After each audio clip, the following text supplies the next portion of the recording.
The alien girl was scheduled to be erased. Not rescued. Not relocated. Not studied. Erased. Her file had already been stamped with 3 cold words: Project Failure, Terminate. And everyone agreed, except one human soldier. The transport vessel drifted into Earth's outer military orbit like a broken thought no one wanted to finish. It had no escort. No welcome team. No ceremony. Just a warning signal repeating one message in 12 languages: containment risk. Inside the observation chamber stood Captain Elias Ward, arms crossed, watching through reinforced glass as the docking clamps locked into place. He had fought pirates in the Vega corridor. He had negotiated ceasefires between species that breathed acid and fire. He had seen planets burn. But this mission made his stomach twist. The hatch opened slowly. 2 armored officers escorted a small figure forward. She was thin. Too thin. Her skin shimmered faint silver under the sterile lights. Her eyes were larger than human proportion, deep violet, reflective like distant galaxies. Long strands of pale hair clung to her face as if gravity was unsure whether it wanted her. She did not resist. She did not speak. She simply walked barefoot across the cold metal floor. Behind Elias, a general cleared his throat. "That is Subject 7A, the general said flatly. "Hybrid prototype from the Zalarin Collective. Intelligence Division attempted cross-species neural integration. The experiment failed." Elias did not take his eyes off her. "She looks like a child." "She is a weapon that does not function," the general replied. "The Zalarin abandoned her during evacuation. They requested disposal." The girl paused in the center of the chamber. Alone. Every officer avoided eye contact. "She has shown unstable psychic output," the general continued. "Uncontrolled emotional surges. No loyalty imprint. No command response. She is considered useless." Useless. The word hung in the air like poison. Elias stepped forward. The girl's violet eyes shifted. For the first time, she looked directly at someone. Not past him. Not through him. At him. And something in that look was not empty. It was afraid. "Has she harmed anyone?" Elias asked. "No." "Has she attempted escape?" "No." "Has she attacked?" The general hesitated. "No." Elias nodded once. "Then she's not a weapon. She's a survivor." The room fell silent. "Captain Ward," the general warned, "your assignment is simple. Escort her to Lunar Disposal Facility and oversee termination." The girl's shoulders tightened at the word.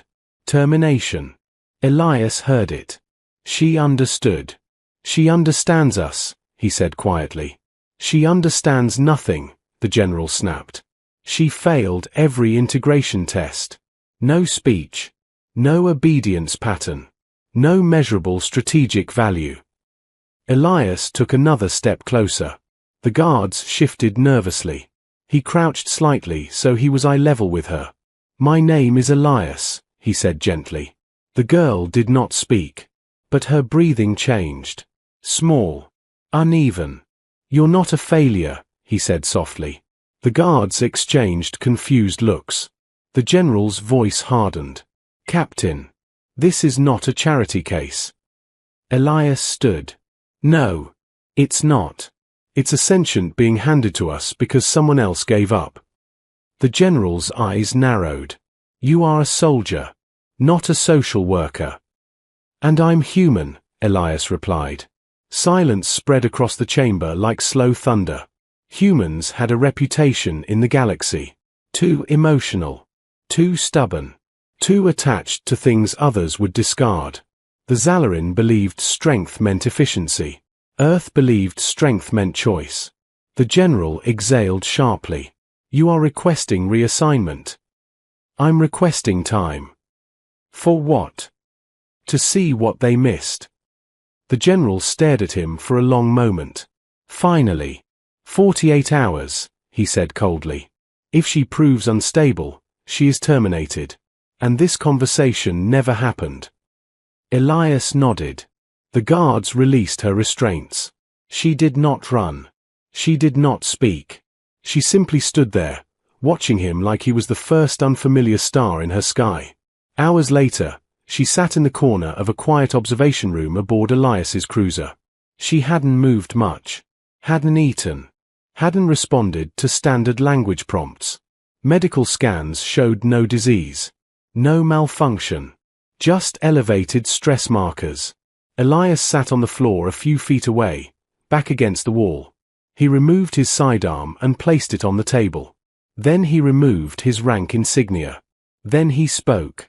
"I don't know what they expected you to be," he said calmly. "A super weapon? A perfect soldier? A living machine?" No response. He continued anyway. "I failed tests too. Once I froze during combat simulation. Couldn't pull the trigger. They called me unfit." Her fingers twitched slightly. "They were wrong," he said with a faint smile. "Turns out thinking before shooting saved more lives." The room stayed quiet. Elias leaned forward slowly. "What's your name?" The girl's lips parted slightly. A faint sound escaped. Not a word. But not silence either. Encouraged, Elias waited. Another breath. Then, "Lyra." The word was fragile. Like glass discovering sound. Elias felt something shift inside his chest. "Lyra," he repeated gently. "That's a beautiful name." Her eyes widened slightly. No one had ever said that before. Outside the observation room, a monitoring officer whispered into a comm. She just spoke. Across the galaxy, Zalaran intelligence analysts watched the feed in disbelief. "Impossible," one of them muttered. They had tried neural shocks, memory injections, behavioral rewrites. Nothing worked. And yet, a human sitting on the floor, unarmed, speaking softly, had succeeded. Back in the room, Elias smiled. "See," he said. "Not useless." Lyra tilted her head. Confused. Curious. Alive. And for the first time since her creation. Not alone. But the galaxy was watching. And not everyone agreed with Elias Ward's decision. Because some civilizations believed mistakes should be erased. And humanity believed they should be understood. And soon, that difference would ignite something far greater than anyone expected. The Zalarin did not believe in second chances. They believed in design, function, and perfection. And Lyra was none of those things. 40 hours into Elias Ward's deadline, a warship slipped out of hyperspace just beyond Earth's defensive perimeter. It was not broadcasting a greeting. It was broadcasting a demand. "Return Subject 7A immediately," the transmission said. "She is unstable property of the Zalarin Collective." Property. Elias stood on the command deck of his cruiser, watching the alien vessel rotate slowly against the stars. It was sleek, curved like a blade. Its hull shimmered with living metal. "They sent a retrieval unit," his tactical officer muttered. "That's not a diplomatic ship." "No," Elias replied quietly. "It isn't." Behind him, Lyra stood near the observation window. She had begun moving more in the last day. Small steps. Careful glances. Listening. Learning. She had learned the word water. She had learned the word safe. But now her breathing was fast again. Her violet eyes were locked on the Zalarin ship. Her fingers trembled. "They're afraid of her," Elias said softly. "Or afraid of what she might become," his officer answered. The Zalarin transmission repeated, sharper this time. "Return the hybrid or face containment enforcement." Elias crossed his arms. Containment enforcement was a polite way of saying orbital bombardment. The Zalarin valued reputation. And a failed experiment walking free under human protection would make them look weak. Elias turned to Lyra. "Lyra," he said calmly, kneeling beside her again like he had in the chamber. "Are they the ones who hurt you?" Her shoulders tightened. A flicker of light shimmered faintly across her skin. He saw it this time. Energy. Not violent. Not chaotic. Controlled. But buried. They tried to make you something, Elias continued gently. Something you didn't want to be. Her lips parted. Noise, she whispered. Elias frowned. Noise. In my head, she said slowly. Commands. Loud. Always loud. The bridge officers exchanged glances. The Zalarin neural integration program was infamous. They didn't train soldiers. They rewrote them. They couldn't control you, Elias realized. Lyra looked at him. And nodded. Suddenly the ship shuddered. A warning alarm pulsed through the cruiser. They've locked weapons, the tactical officer shouted. Targeting our engines.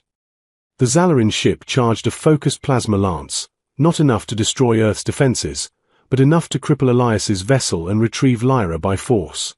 Elias stood. All defensive systems online. But do not fire unless fired upon. Captain, with respect, they won't hesitate. I know, he said.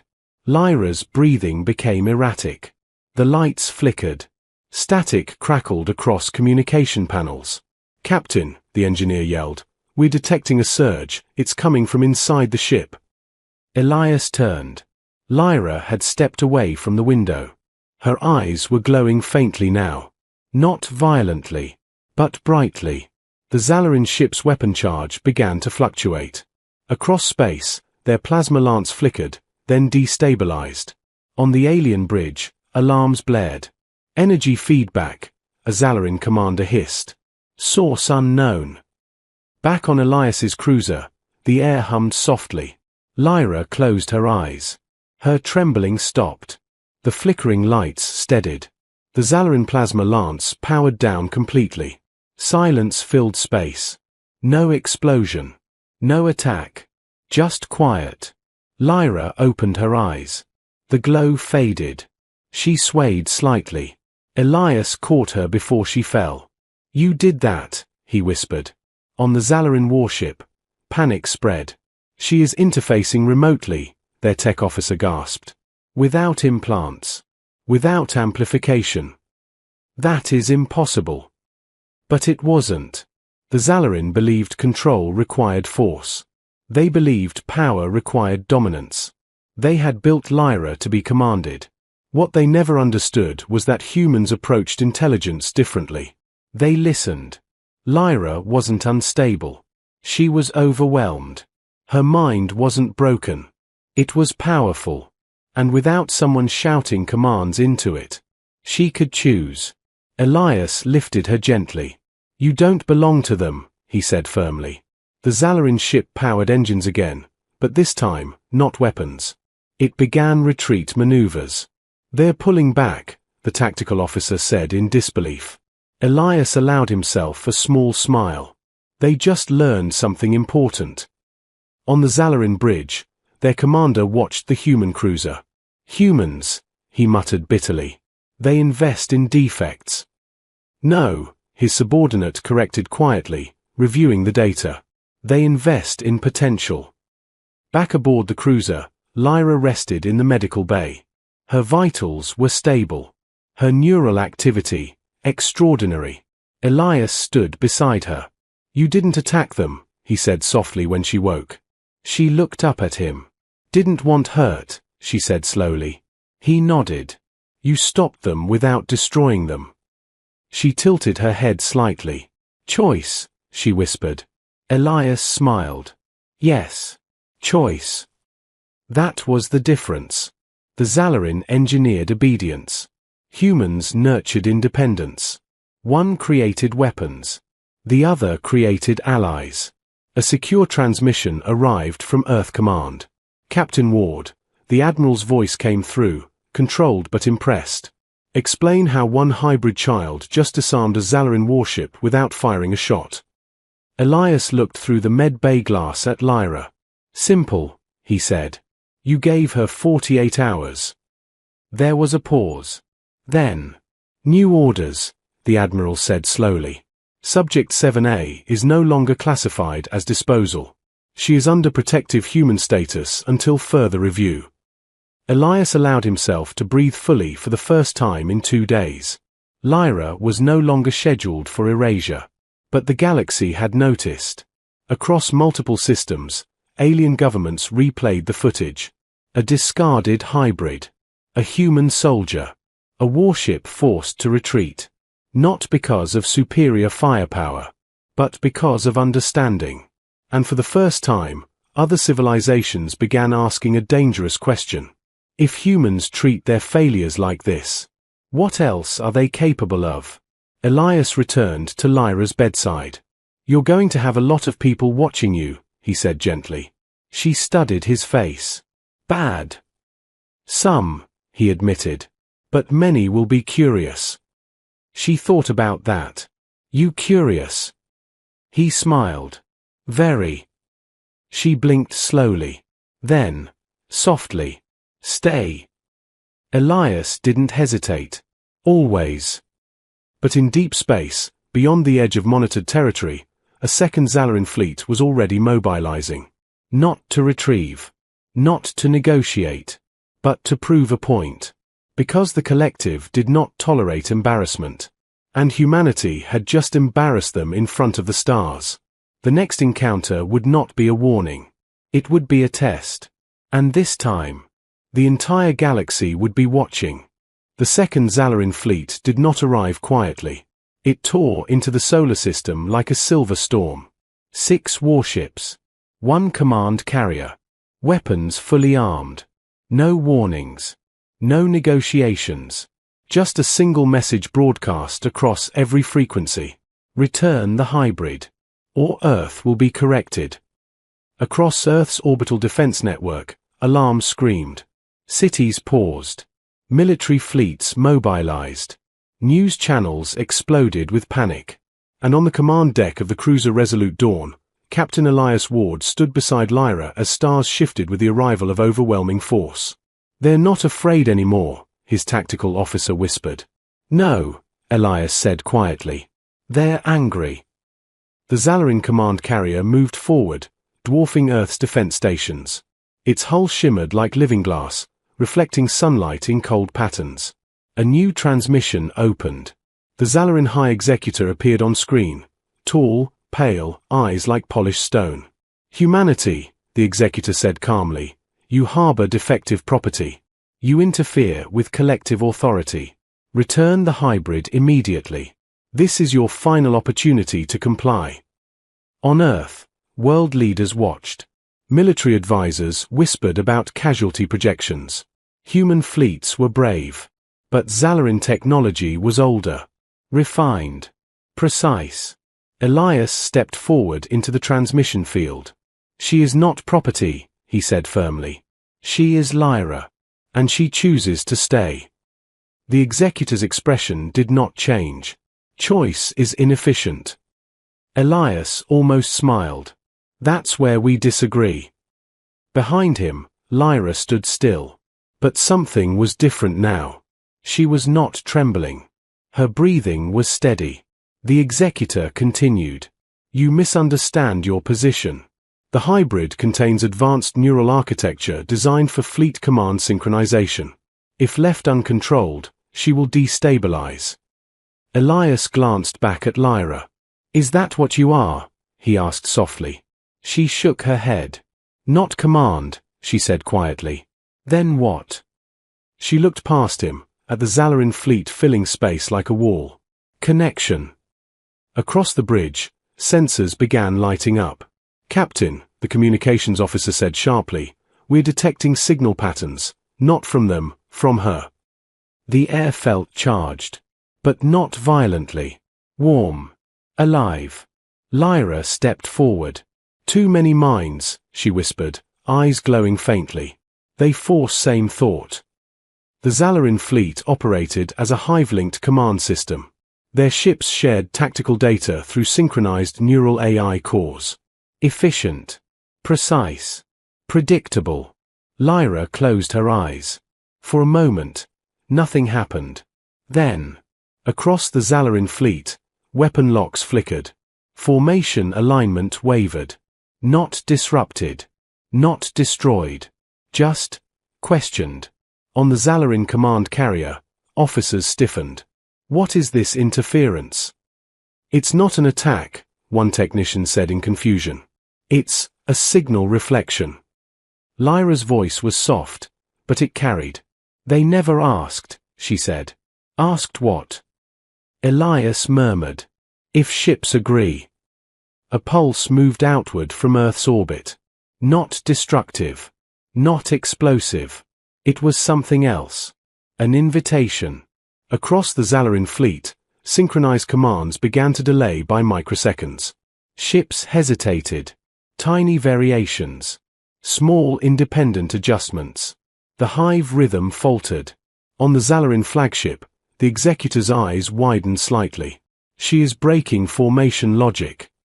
No, the technician corrected again, stunned. She is offering alternative input pathways.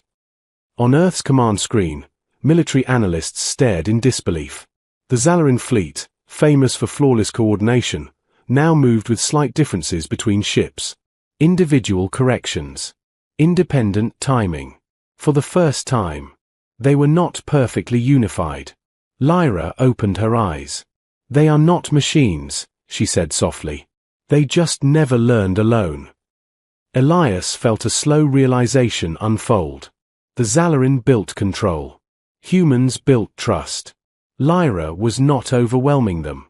She was giving them something they never experienced. Choice. On the command carrier, a junior Zalarin officer hesitated before relaying a firing command. Just a moment too long. Another ship drifted half a degree out of formation. Another recalculated. Another paused. The executor's voice sharpened. Reassert synchronization. But something had changed. The fleet was still powerful. Still armed. But now, uncertain. Lyra's knees buckled slightly. The strain was immense. Elias caught her. You don't have to push, he said urgently. She shook her head weakly. Not push. Show. The pulse spread wider. Zalarin ship AI cores began processing unexpected emotional bandwidth, curiosity, doubt, perspective, not corruption, awareness. On the executor's display, fleet cohesion percentage dropped from 100% to 92%. Then 88%. Then 81%. No explosions. No casualties. But the perfect machine was no longer perfect. For the first time in Zalarin history, their fleet operated as individuals. And individuals hesitate before destroying a world. The executor's voice came again, but this time slower. Hybrid, what are you doing? Lyra looked directly into the transmission feed. You are strong, she said softly. But loud. Too loud. Silence followed. Across Zalarin ships, weapon systems powered down one by one. Not by order. By decision. On Earth, disbelief turned into stunned quiet. Elias held Lyra steady. The executor studied her. You were designed to command fleets, he said carefully. She shook her head faintly. Designed wrong. And what do you choose to be? He asked. She leaned gently against Elias, exhausted. Me. The word echoed across every channel. Human analysts recorded it. Alien observers replayed it. A single being, labeled failure, facing a fleet. Choosing identity over programming. The executor finally spoke again. Humanity, he said slowly, you protect weakness. Elias met his gaze. No, he replied. We protect possibility. Long seconds passed. Then, the Zalarin fleet began retreat protocols. Not in perfect alignment. Not in flawless precision. But ship by ship. Choosing distance. Choosing withdrawal. Choosing not to burn Earth. When the last Zalarin vessel vanished into hyperspace, silence filled space. Then cheers erupted across Earth's networks. Not because humanity had overpowered a superior fleet, but because they had done something harder. They had refused to abandon one life. Lyra's glow faded completely. Medical teams rushed forward. But she was conscious. Tired. Smiling faintly, Elias stayed beside her stretcher. You just changed interstellar politics forever, he said softly. She blinked slowly. Stay, she whispered again. He smiled. Always.